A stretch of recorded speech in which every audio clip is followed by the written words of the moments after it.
what you want, when you want it, where you want it. This is The Mesh. This podcast is sponsored by Jackson Creative, a custom communication agency located in downtown Hickory, specializing in online content creation. To learn more, visit thejacksoncreative.com. Jackson Creative, we tell your story. Hello, everyone, and welcome to the Forecast. We are your connection to the who's who in the game of golf. We hope to make you laugh, learn, and win, and grow your golf IQ.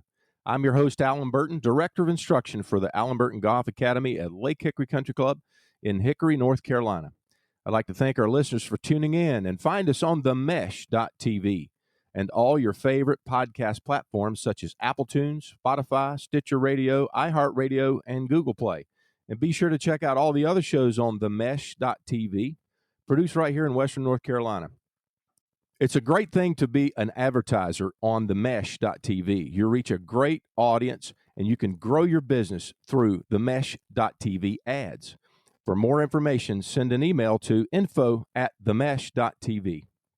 On today's episode, I'm joined by a great friend of mine, a golf instructor who has been a legend in our industry for a long time.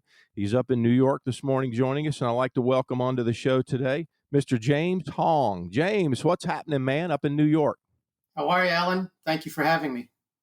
Hey, listen, it's my pleasure, buddy. I know we've known each other through the industry a long time. I was looking on Facebook this morning. I think we have about 550 some odd shared friends through Facebook, which is kind of an amazing thing to think about how social media has connected me with a lot of great instructors like yourself to learn from and to share with and just grow as friends. And I'm going to thank you for being that kind of guy. You're very intelligent instructor, but you're also genuine in that you share what you learn with our industry, and that's a tremendous quality.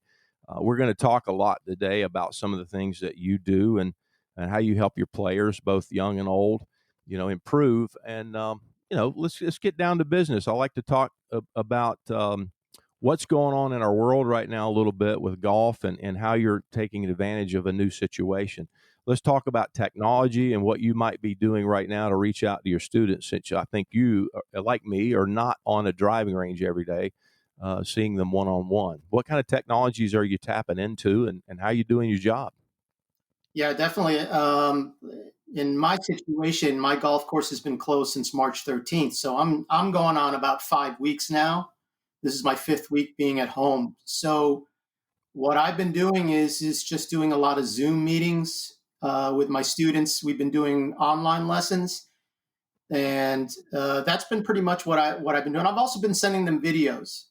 We're all going through kind of a difficult situation here. So in particular, we have a big junior program. A lot of what I do is with juniors. So one of the things that's going on is, like I mentioned, the options that we have, or I've been giving them, are online lessons, and they're either 20 minutes or 40 minutes.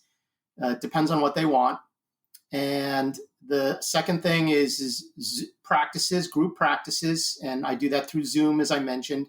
And those, basically, I open it up to any of my students. I don't charge for that. It's because I've already heard from a few parents about how their financial situation is very difficult right now.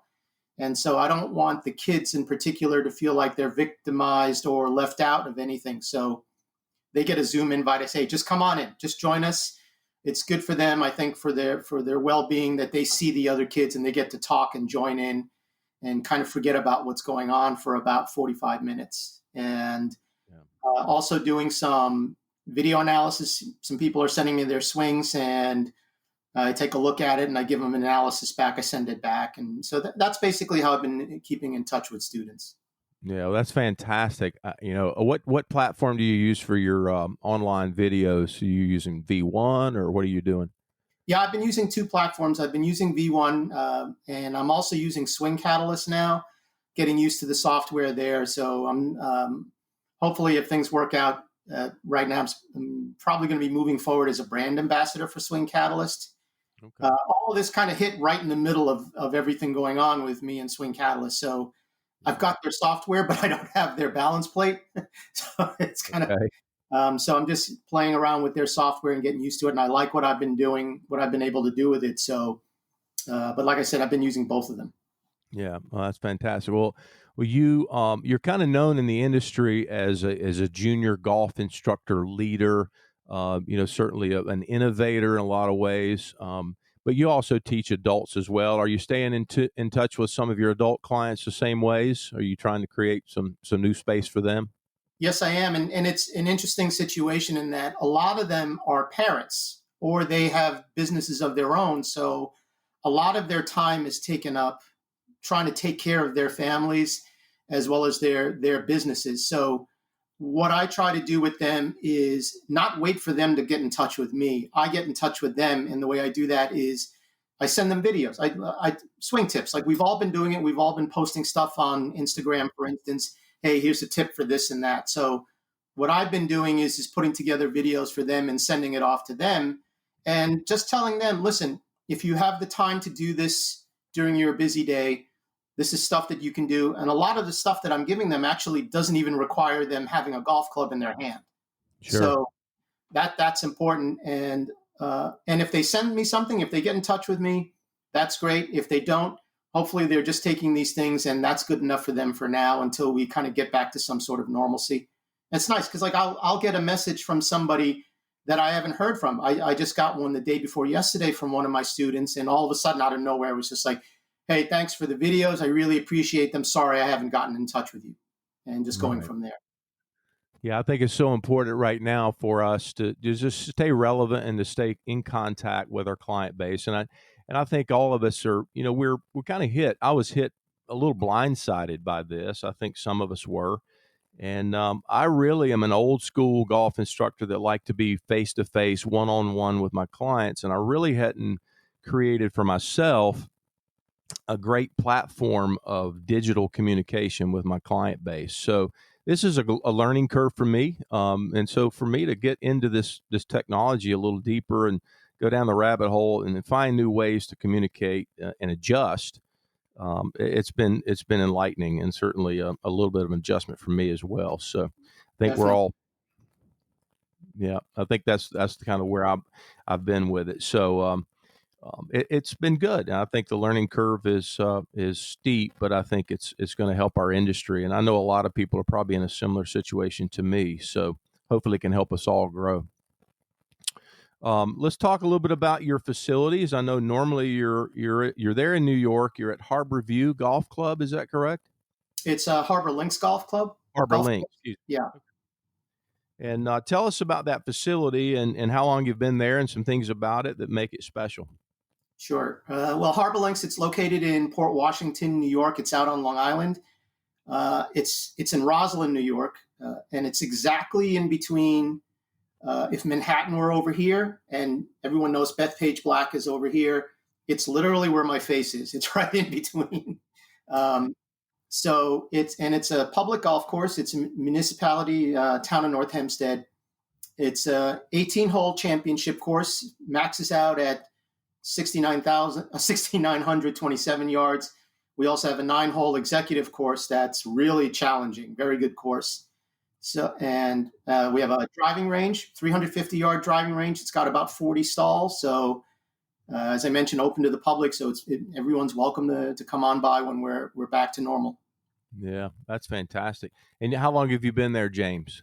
This is going on, I think it's 16 years I've been there. I know my older son was 1 year old when I moved to there.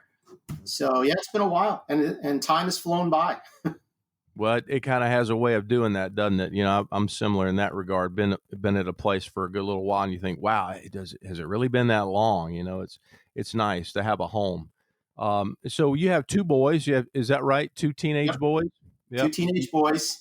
You got both of them playing golf. Your influence is pretty strong in the house there. Got them playing, and tell me a little bit about that. Yeah, they both know how to play. They're casual golfers. I didn't push it on them.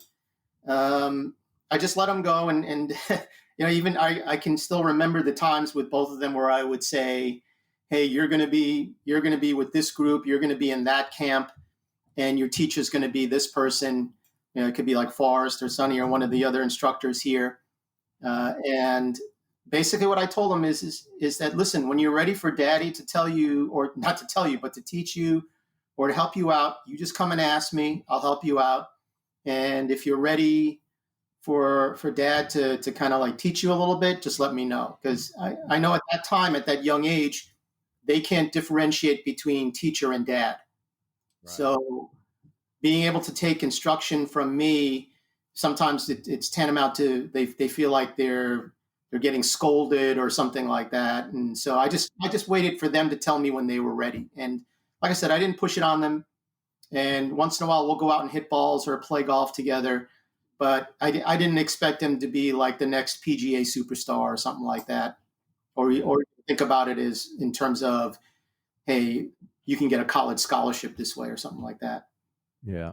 Yeah, that's such an important concept. I think parents oftentimes struggle with their relationship with their kids when they really set very high expectations for their kids in a sport, whether it's golf or soccer or football, anything, or even academically. Sometimes I think the expectations get set a little high and it's difficult. Let's talk about that relationship between the young athlete and the parent and how important that is. And some of the influences that you have in your junior golf program with your parents, I think is fantastic. We've all learned a lot about that process. I know I have a son who's 22 now and tried to help along his journey as a young athlete golfer.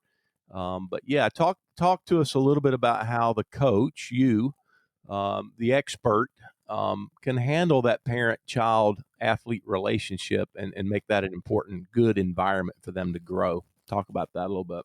Yeah, I mean, one of the things that I really try to do from the start is that let the parents know that I'm a parent as well, and that my kids are basically either the same age as their kids or pretty much within a few years of their kids. So we're all kind of going through the same things as far as raising our children are concerned. And so that sort of empathy, not just sympathy, but empathy really goes a long way. And I think what happens is the parents right away see that I'm caring for their kids as if I'm a third parent. And so what happens, and I'll talk to them, like sometimes what'll happen is we'll be in the middle of a lesson or something like that, or we're just kind of just standing around and talking. And I'll actually ask them, hey, have you noticed your kids are like this? Because my son does this, or my kids are going through this. Did you notice that with your kids too? Right. So I'm kind of sometimes inherently flipping it around and asking them for parental advice. Sure. So you're just kind of developing a bond with each other. And so what happens is they now feel a sense of trust with you in that they can come up to you and ask you questions without worrying about being sold something. Right. So that if I tell them you're really going to need to do this, they're not seeing it as like, oh, he's just trying to sell me the latest product that he's doing or something like that. They see it as I see it as they need that for their development. And when I say development, I'm not looking at it as like with my own kids, same thing. I'm not trying to develop your child into a PGA or LPGA tour player. This is part of their development. This is a game that they could be playing till the day they die. They could be playing with their grandkids, your great grandkids. I mean, your grandkids, or their kids, etc. And so it's a lifelong activity, sport. And if it turns out they're really good at it and they want to be competitive, great. We'll move up to that when the time comes. But it is sort of like a personality developing process. I mean, we're making them better people, not just better golfers. Right. And that's so important. And certainly what I try to do in my program as well is you're developing the whole individual, and certainly that opportunity that we're given to work with these kids and to work with these parents and to have these relationships is you and I are similar. We take it serious. We want to be good at what we do. We want to understand more than just developing them as a golfer, and creating an environment that's safe and that enriches their lives and gives them an opportunity to make good, educated decisions along their path. That's an important thing. Right. Sometimes parents see a kid playing really, really high level golf at a young age, and it might not be their own kid. And so immediately they start setting those high expectations for performance, on the golf course for their own child. And every kid's so different, and it's not something you need to use as a barometer to see how well your kid's doing based on, what you see another child do. But it's a very thing, they see you coaching these other kids, and they don't realize that maybe this child that's extremely skilled has been in your tutelage for 7, 8, 9, 10 years. Right. And their Exactly. kid just came to the program 6 months ago, and they're not seeing the same results out of their kid. They got kind of makes it a dynamic that's interesting sometimes. But Yeah, that's definitely the case. Is we start inherently comparing our kids to what we see other kids doing, and we start wondering why my kid can't chip like so and so. And it's again, like you said, it could be that person's been under my tutelage or my observation for a year ahead of their kid. sure. So, but what I always tell parents is that when they get to a certain age, things start to even out. So that it might be that they're both 8 years old and one child is here and the other child is here. But by the time we all get to about 11 years old, everything's going to be like right about there. Right. That's Right. right. It just took them a little longer to catch up and everything, because that gap in ability level is not going to stay the same. Right. It's That's right. it's not going to be moving this as they get older. It's always going to be like that. That's right. That's right. It's like climbing a mountain. You got that shallow early passway. You're going to be able to navigate pretty quickly. And then as you continue to improve, it's going to steepen. It's going to be difficult to make those bigger improvements as your scores lower, your performance improves. And that's kind of the way we see it. It's a very interesting concept you bring up. I think that's awesome. That just shows the depth of your knowledge, too, as a coach, and how it all works. And I have a lot of conversations with both the kids and the parents, and I have them together as well, not just separately, where with the kids, I'll tell them, whether it's an individual or it's a group, that sometimes you have to understand what your parents are going through, and that when you're a parent and you see your child struggling, there's nothing in the world you wouldn't do to run out there in the middle of a fairway and grab your child and hold you and say, no, I want to take care of you. I'll hit the shot for you. I'll make it better for you. But a parent can't do that. We can't do that as a mom or a dad. So sometimes there's a frustration level of, why can't I help my kid? There's got to be something that I can do. And so that's when we kind of have that got to do it now attitude. And so I tell the kids, you got to understand that your parents are just frustrated they can't help you get over this. But at the same time, I turn around and I'll tell the parents, and I'll say to them, now that your child understands that, you actually have to back off sometimes and let them learn how to deal with the struggle. Right. Figure out your own solutions, or figure out how to be a problem solver. And you know what? The reality of the world is you're not always going to come up with the right answer. So you have to learn how to deal with that as well. That's right. I think I've heard you say it before. They have to learn to fail graciously and learn from their mistakes. I always use the combination of L's. I say my kids think this L a lot of times stands for loser, and I say no, it needs to stand for learner. And if you're careful in what you're listening to, you can take these two L's and make a W and become a winner. But it takes a lot of listening and learning before you're going to be that winner. So I think that's an important concept. Let them fail and let them learn from those mistakes. That's part of the process, isn't it? Yeah, and I tell them all the time, especially new students, when they see me for the first time, I tell them, like, look, I'm not your school teacher. I don't have a red pen in my hand, and this is not your report card, or this is not your essay, and I'm not writing a bunch of red lines and X's all over it. Mm-hmm. It's we want to make mistakes because that's how we're going to be better in the long run. That's how we learn faster. So make your mistakes, and like you were saying, I say, fail graciously, fail gloriously, mm-hmm. and revel in the and I was just telling someone the other day about this, that a lot of times what I'll do is when one of the juniors is is having a particularly difficult time hitting shots, I'll actually make fun of them about it. I'll be sarcastic about it. It's like, oh yeah, that was a good one. Nice job, bro. Yeah, you're going to be on the tour in 2 years. Way to go. But they understand that. They see that what I'm trying to do is the opposite, is actually not take it so seriously that, Right. hey, Yeah. have a good laugh about it. And Right. hopefully the ones that are serious and competitive, when they go out and they're playing and they do hit that bad shot, that they can actually think about it as not so much, man, I really sucked, man, I blew it, and look at it in the sense of, yeah, James would have really liked that one. He would have had a laugh with that one. Yeah, yeah, and that's what you're so good at too. You make light of the situation sometimes when it really doesn't need to be so serious, and you make it fun for the kids, and they enjoy that. I'm sure that's the magic that goes on in your programs when you're out there with the kids.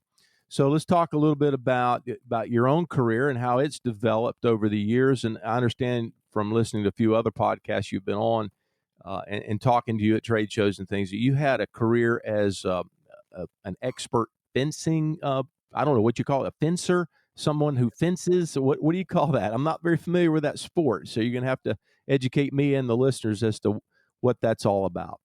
Yeah, in fencing, there are three basic weapons. There's the foil, there's the saber, and there's the epee. And if you kind of like do an analogy with golf, it's kind of like think of it as like a person who's really good with their driver off the tee, a person who's good with their short game, a person who's good with their iron play, right? So you got three different parts. So with me, I started off as a foil fencer, and I later on I moved to saber.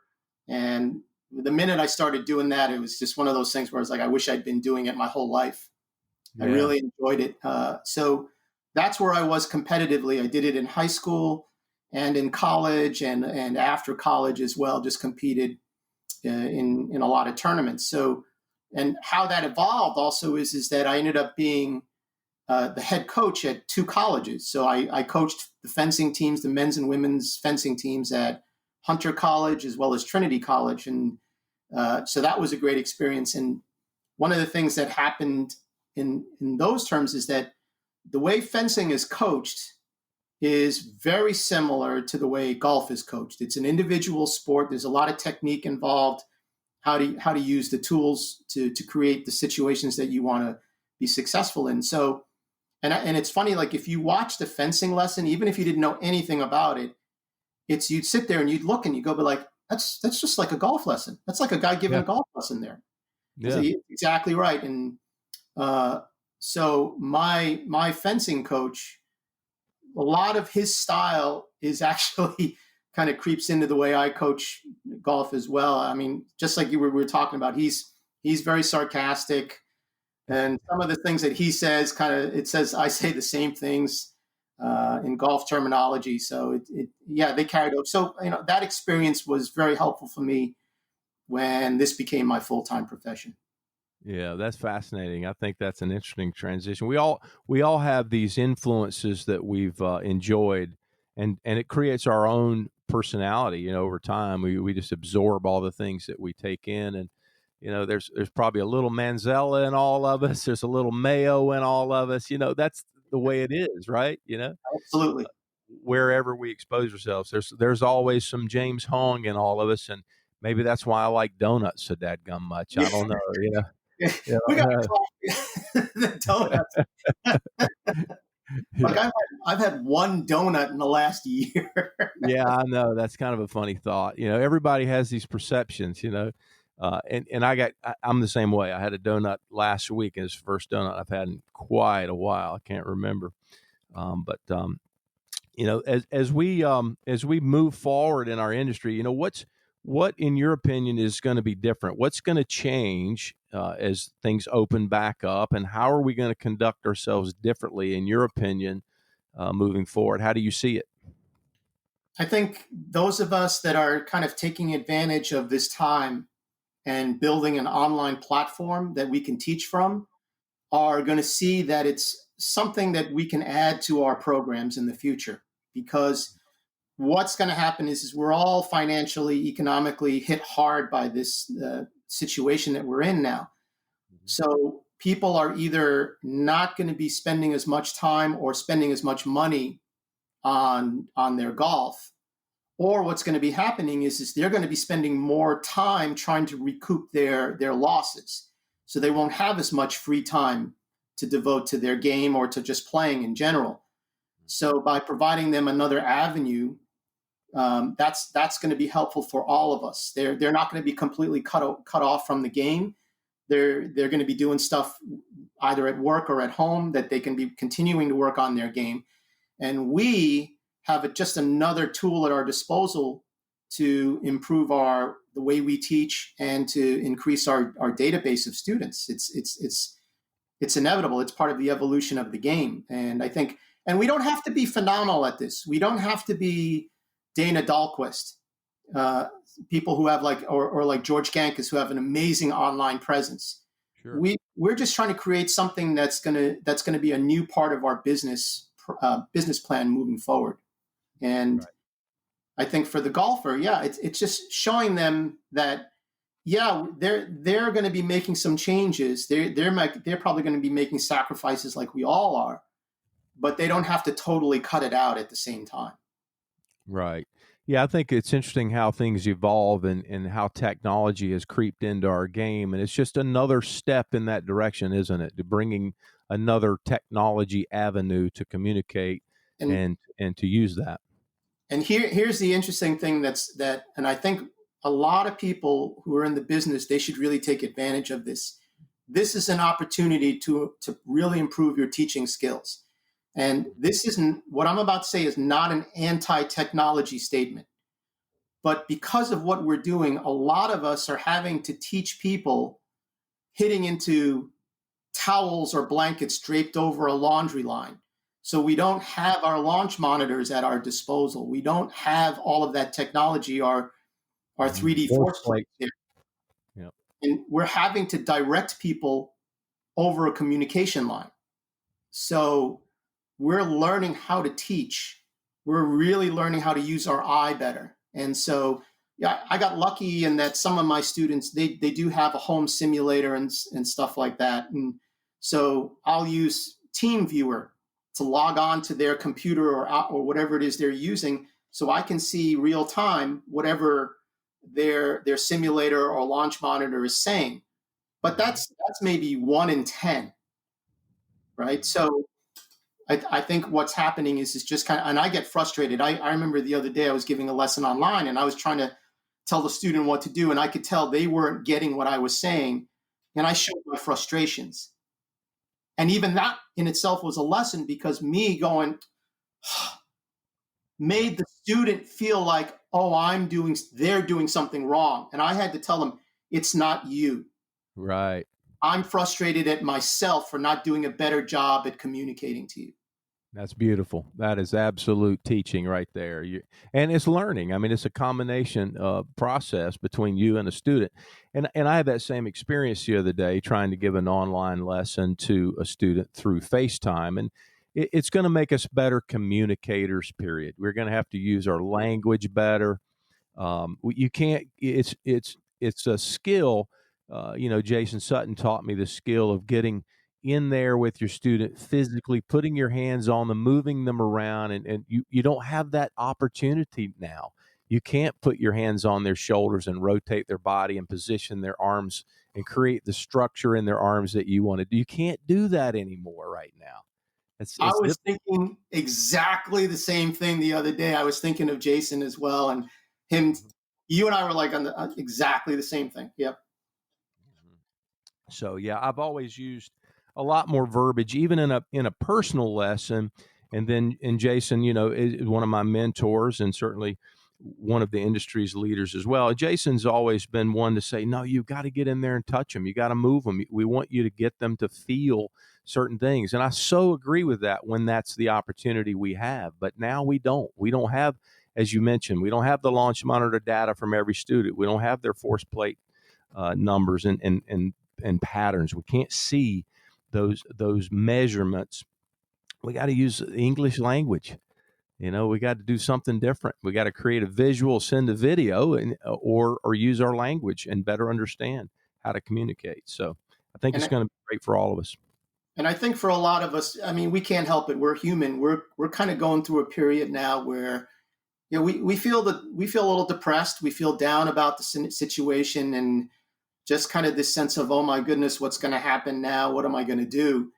And I think things like this will help invigorate us, kind of take our mind off of what's going on. And if we use this as a positive energy source and go, you know what, this is going to make me better. And when I become better, so will my business, so will everything. And when we get back to seeing people face to face, not only will I be a better teacher, but they'll be happy that, wow, he's a better teacher. He's helping me. And it's just like a domino effect. And going to what you were talking about with Jason, it's interesting in that you start to see the people that you really rely on as mentors and sources of information, and how you're really drawing more from different people. And like we mentioned Jason, with him talking about, you got to get your hands on them and you got to get them to move and feel what you want them to feel. And it also brings to mind someone like John Dunnigan, who's the complete opposite, and says, no, I want them to discover themselves what they should be doing. And so my job is to get them to move that way without having to force them in the situation. So all of a sudden you've got two phenomenal instructors on two opposite ends of the spectrum. And you're trying to find out, okay, you're like a cook now. It's like a little bit of this, a little bit of that. I want a little bit more of this. I want a little bit more, a little less. Right. Yeah. And that becomes you eventually. That's exactly right. We pull from all our resources and we mold ourselves as people and instructors. And that's the beauty of what we do, I think, as coaches and players, helping each player. The one player in front of you at that moment is your most significant priority. It's helping them grow. And exactly. That's the key to it, isn't it? So as we move out of this topic of golf a little bit, let's move into another topic. Let's move into what is our industry in general need to do to take this opportunity, so to speak, and pull something really big out of it. I mean, what do you see in the game of golf 10 years from now that we're going to learn from this? And predict the future a little bit for us. What's going to happen from this situation 10 years from now? How's the game of golf going to be different? I think, and you're asking like in terms of golf or in terms of the instruction side of it? Well, let's just talk about the game first, the game of golf. How's the game of golf going to be different 10 years from now from where it is? What do you see happening in our game from now to 10 years? I think what's going to happen, unfortunately, is that like we see in other businesses already, there are going to be some golf courses that are closing, and because they just cannot financially survive this pause in our business, this time where we're not supposed to be playing golf. And so they're going to go by the wayside. And I remember reading somewhere a few weeks back, and I don't know how I feel about this yet. And I've seen other people on both sides of the argument where they're talking about the golf courses that don't survive. Maybe that's for the better. That this is almost like, okay, the ones that are struggling are going to be gone, but the ones that can survive and the ones that can actually run a business will thrive as a result. So there's that way of looking at it. I could see that happening. Yeah, go ahead. Yeah, I was just saying it's that warrior mentality. Those are the ones that are going to be successful, the ones that adapt and change and shift. I had a vision the other day of my own thoughts and seeing, with riding in a golf cart. A golf cart was engineered for two people. Well, now they're saying the courses that are open, you can only ride one to a cart. Well, how inefficient is that? So what's going to develop from that? Are we going to see a singular automobile for a single golfer to ride, almost like a 3-wheel thing, or like a little scooter that one person gets in and rides? And is that going to be the change? And golf carts, as we know them, are going to go away. 2-person golf carts. That would be one thing that I think would happen. And What's happening at the course is where they're getting rid of the bunker rakes because people touch the bunker rake.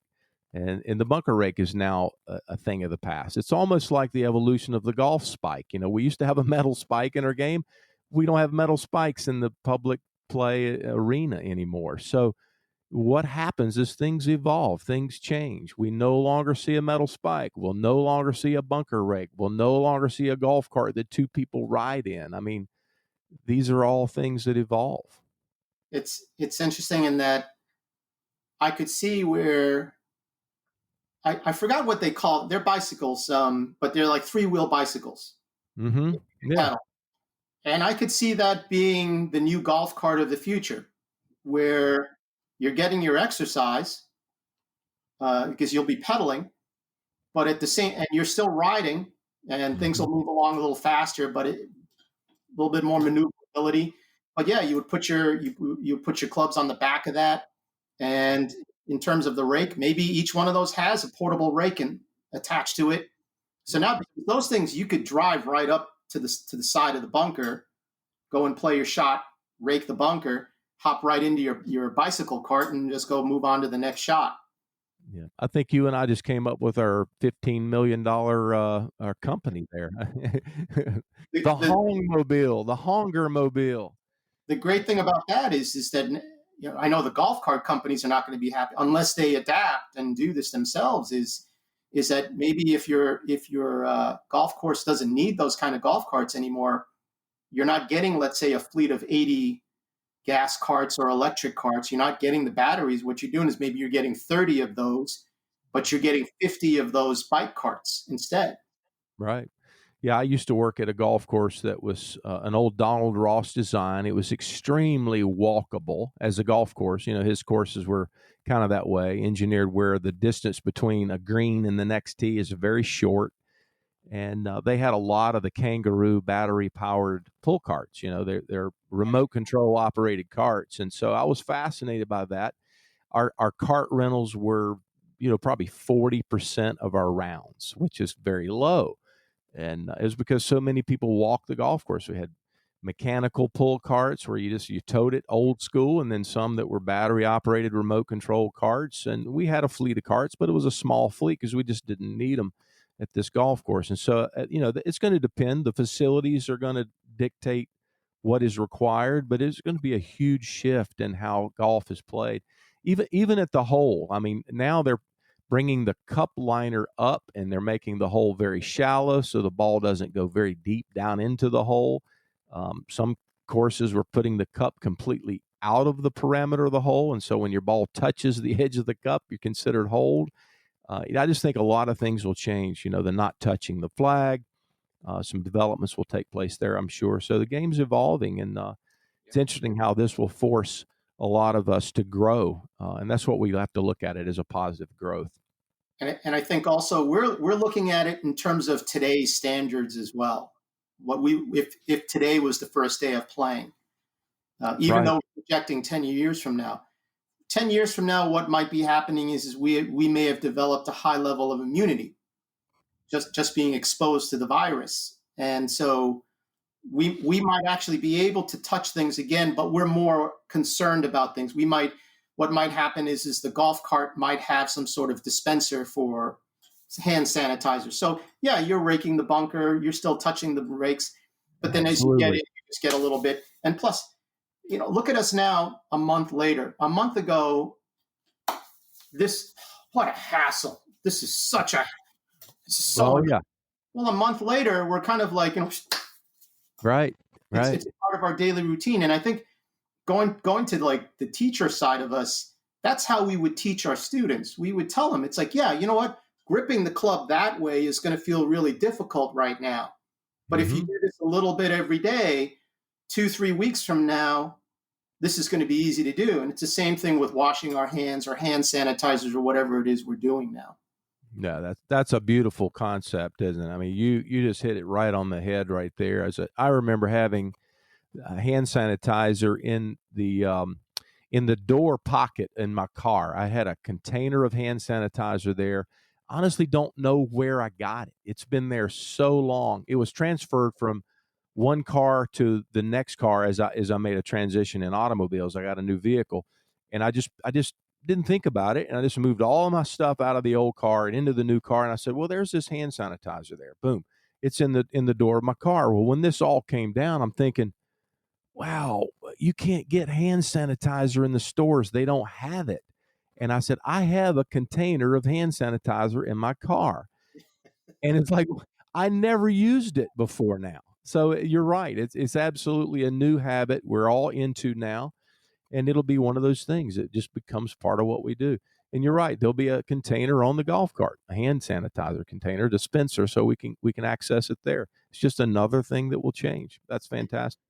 And I think we have to just try to see if we can evolve. I mean, I know for me, for instance, I got really lucky in that back in January and February, not many of us knew what was going on. We just heard about something, some disease or some virus that was going around, and like, oh, you just got to be careful. Just be careful.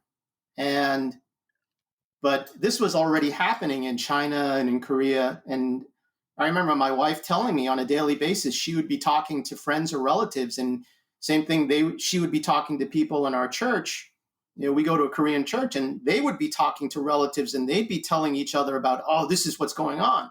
Right. So I got lucky in that I was hearing about what was going on ahead of time. And of course, you know, my wife would tell me about it, and I'd be like, whatever. But then when she's not looking, like, right. You don't want to admit the wife is right. Yeah.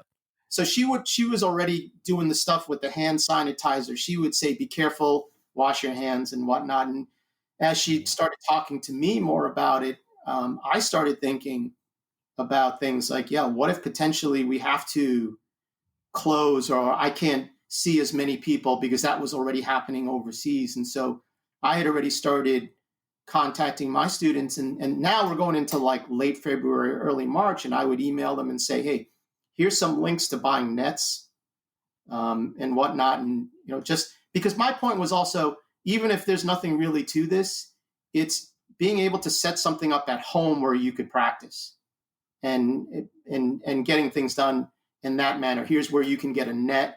Here's where you can get a mat. Here's a nice putting rollout mat that you could use at home in case you can't be here at the golf course. Exactly. And golfers will equip themselves better to develop their games at home, you know, and we'll see that evolve as well. And, you know, with your relationship with the U-putt mat and things like that, you'll have access to things like that to do the work at home. And I think some golfers are industrious in that way, but this is going to force the issue a little bit more. And you're right. I had an old hitting net that I used to own from my retail golf days. And the large poles I had taken down because I really didn't use it much in my backyard. As my son went off to college, he wasn't here, so we took it down. And then, as a matter of fact, just the other day, I thought, you know, I still got that net. I need to get that out and set it back up. So it's back up in the backyard as of today. I think that's going to be the project. We got the poles out. We got we don't have the net anymore, but we'll erect that thing back up and be able to practice here in the backyard, and I'll use it for lessons here and that kind of thing. So, yeah, I think everybody will evolve that way. So, yeah, as you see the world change and you go into a grocery store now, I see maybe not as long as a year from now, we'll go into a grocery store and there will be hand sanitizer for the customer. There will be masks for the customer if they want them. And it's an option, and it'll be provided by the business. You go in and you say, hey, here's your mask, here's your gloves, here's your hand sanitizer, whatever you need to safely shop and do your business. And then when you walk out the exit door, there's a trash can there to dispose everything. And they'll be very inexpensive. And as you mentioned, you know, I was the same. I got the information about this virus through a friend in California. He has a company that makes a small product that I use in my music stuff. It's a little, it's a cable wrap thing. It's made out of rubber, and he gets them made in China. And he was telling me in a phone conversation in mid-January, he said, Alan, let me tell you what's going on in China. He said, they've got this virus. People are dying. He said, you're going to want to go out right now and get some N95 masks. He said, get them on eBay, get them on wherever you can get them, because they're going to get hard to find. He told me this in mid-January. Well, what did I do? I didn't do anything. I looked them up online and saw, well, they're there. They're $10 a dozen or whatever they are. And, I should have heeded his warning and ordered a few because, but I didn't. And the information was there and not everybody responded, Yeah, I remember being at the PGA show and talking to Andrew Park, the instructor who works, he's a top 100 teacher, and he works over at Orange County National. And we were having this discussion. He had just gotten back from a trip to China where he was working with some students for a couple of weeks. And he was telling me about how he didn't feel anything. He wasn't sick or anything, and he was lucky. But he noticed that a lot of people around were sick. They were either canceling lessons or not showing up because they were ill, or they were coming in masked or something like that, telling them that they don't feel so well and whatnot. So yeah, he was telling me way back then. Yeah. Well, I think we've all learned from this situation. Let's hope that our world has learned, and as we move forward and take what we've learned, the mistakes that we've made, it's just like our golf game. We're going to assess things. We're going to alter things. We're going to adjust, and we're going to make another attempt, and we're going to move forward, and we're going to be awesome and amazing as we move out of this. So, James, I tell you, we can't let you go without talking a little bit more about your own golf instruction preferences. I know as an instructor, we all develop our preferences. So I'm going to hit you with a question. What are the top 3 preferences you have as a golf coach that you'd like to see out of your golfers? Now, this could be personality traits. This could be techniques that you like to see them perfect. But what are the top 3 things that you think will give golfers the best foundation of success as golfers? What are those top 3 things? I think the top 3 things for me are learning to be a problem solver. And so part of that is you have to be aware of feedback. And I think a good example of that is when you see your student hitting a ball. They hit a ball and immediately they look down and reach for another one. And that ball hasn't even landed. And I'm not even talking about a full swing. It could be a chip shot. Yeah. And they don't see where it landed. They don't see where it rolled out or what happened to the shot. And they're not getting any feedback. And then they're immediately grabbing another ball. And in a sense, what's happening is they're waiting for the good shot to show up. And then they'll justify it by like, oh, got it. There we go. I got it. Now I got it.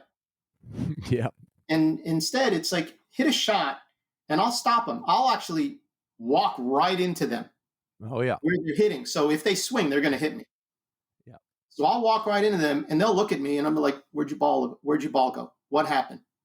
What'd you see your ball do? What did you feel like you did?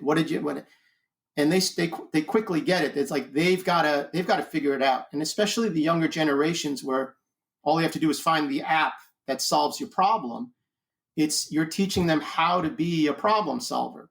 And that goes a long way because that's where the self-discovery part of it comes in. And the guided self-discovery is in order for guided self-discovery to be successful, they have to be willing to be problem solvers to begin with. They have to be Sherlock Holmes. So that's a key.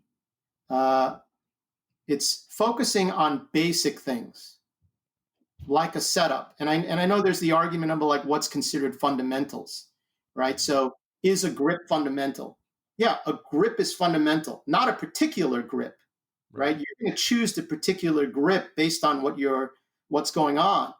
But a grip is a fundamental. So it's like, I call it ABC golf, where it's basically, I just give you your basics, feet close together, ball in the middle, weight to the left, brush the ground, blah, blah, blah, like that. And what happens is that as you do it, you evolve your personal version of that. It's like cooking. I could give you the recipe, tablespoon of this, a teaspoon of that. And then as you cook it over and over again, you start to think of it as like not a tablespoon, you think of it as a pinch. Mm-hmm. Well, I'm going to throw this much salt in. I'm going to throw that much oregano in. Blah, blah. I'm not going to, I like putting the oil in this way or whatever.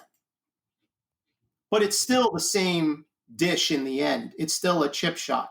It's still a full swing. And so focusing on those basics and then evolving your style off of that And like, as everyone knows, I'm a big Lego guy. It's the same thing. It's like you're building the first blocks, right? Here's a couple of blocks. And one of the things I like doing with all of the Lego things that I build is once I build them and they're done, I start to add on to them. I move the pieces around. I try to make it look more realistic, or whatever it is you want to think of it. It's like, oh, you know what? I'm going to put more pieces here. I don't like that piece there. I'm going to take it off and move it somewhere else. And so that's something that I think is necessary as well, because that's not something that you have to be a high level player at. There's the problem solving aspect of it. And then there's just the focus on basics. Very good. Very good. Well, that's two. So as becoming a problem solver and being able to focus on basics, what's number 3? And number 3 is just understanding that we're going to fail. Right. So you notice how it's for me, it's more what's going on up here rather than what's going on here. Right. So it's understanding that the failure rate is high in this game, just like in baseball. You fail 7 out of 10 times, you're a Hall of Famer, the saying goes. And I like to tell people that the game of golf is designed for you to fail. It's not designed for you to succeed, right? How do golf course architects decide where to put the fairway bunker? Well, everyone lands their drives at 220 yards, so I'm going to put a fairway bunker at 220. Yep. Now you either got to take a 3-wood and leave it short, or you got to risk a shot of going over. Right. That's how the game. Otherwise, every hole would be dead straight and every green would be dead flat, and the flags would be in the middle. Yeah. And no one would play because it's boring. Or actually, it's just called a walk in the park. So you have to understand that your expectations are to fail, and so how do you maneuver around those failures? And when I say fail, I don't mean like fail a test and get a 0 on it. It's just the shot didn't come off the way you had planned it. Sure. Yeah. And like we've heard the old saying, I just saw it posted from Vince Lombardi yesterday about we're going to strive for perfection. We're not going to achieve it, but in the journey to strive for perfection, we're going to stumble upon excellence. That's right. That is fantastic. James Hong, you're a genius, my friend, and you're an incredible human being.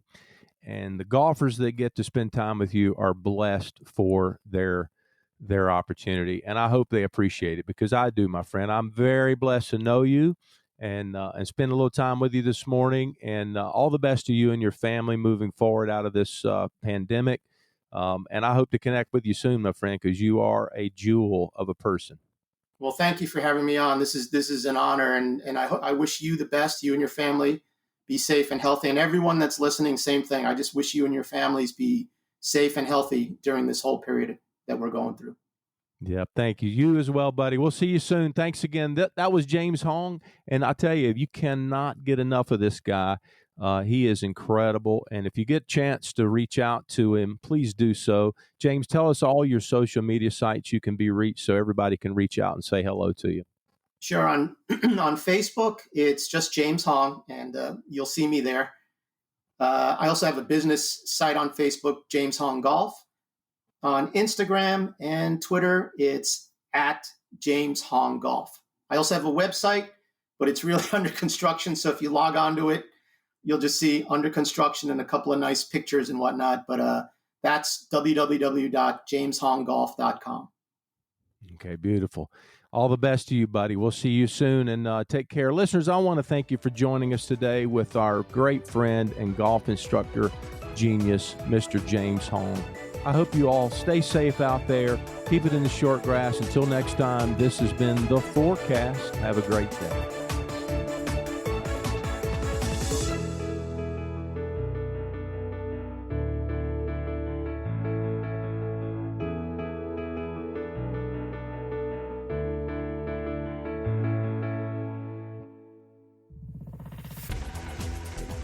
You've been listening to The Mesh, an online media network of shows and programs ranging from business to arts, sports to entertainment, music to community. All programs are available on the website as well as through iTunes and YouTube. Check us out online at themesh.tv. Discover other network shows and give us feedback on what you just heard.